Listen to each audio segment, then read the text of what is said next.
Details చూస్తే ప్రజలకు అత్యాధునిక వైద్య సౌకర్యాలు కల్పించాలనే లక్ష్యంతో పునర్నిర్మించ తలపెట్టిన ఉస్మానియా ఆసుపత్రి భవనానికైతే సీఎం రేవంత్ రెడ్డి శంకుస్థాపన చేశారు. ఇక డిప్యూటీ సీఎం బట్టి విక్రమార్క, వైద్య ఆరోగ్య శాఖ మంత్రి దామోదర్ రాజనరసింహ ఇతర మంత్రులతో కలిసి ఆసుపత్రి నిర్మాణానికి సీఎం భూమి పూజ చేశారు. ప్రస్తుతం ఆసుపత్రి అఫ్జల్గంజ్ లో ఉండగా నూతన భవనాన్ని గోషమహల్ స్టేడియంలో నిర్మించనున్నారు. 2000 పడకల సామర్థ్యంతో 32 లక్షల చదరపు అడుగుల విస్తీర్ణంలో కొత్త భవనం రానుంది. 26 ఎకరాల విస్తీర్ణంలో రూపుదిద్దుకోనున్న భవనం కార్పొరేట్ ఆసుపత్రులను తలదన్నేలాగా నిర్మించాలని ప్రభుత్వం నిర్ణయించింది.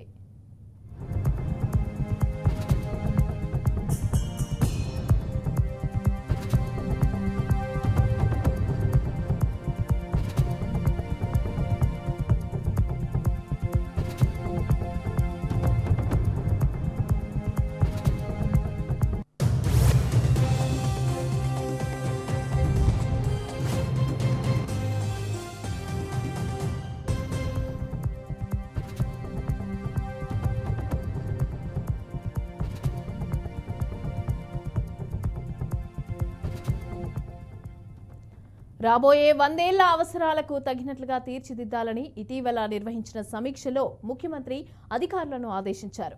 అన్ని రకాల సూపర్ స్పెషాలిటీ వైద్య సేవలు, ప్రతి వైద్య విభాగానికి ప్రత్యేకంగా ఆపరేషన్ థియేటర్లు, ప్రతి థియేటర్కి అనుబంధంగా పోస్ట్ ఆపరేటివ్ ఐసీయూ వార్డులు, కింది భాగంలో ఒకే చోట అన్ని రకాల డయాగ్నోస్టిక్ సేవలు అందుబాటులోకి రానున్నాయి.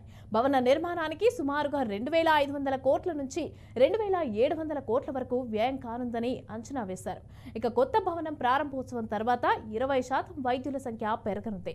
రోజు 5000 మంది ఓపీ రోగులను చూసేలాగా 30 విభాగాలతో రోబోటిక్ సర్జరీలు చేపట్టే విధంగా సౌకర్యాలు ఏర్పాటు చేస్తున్నారు.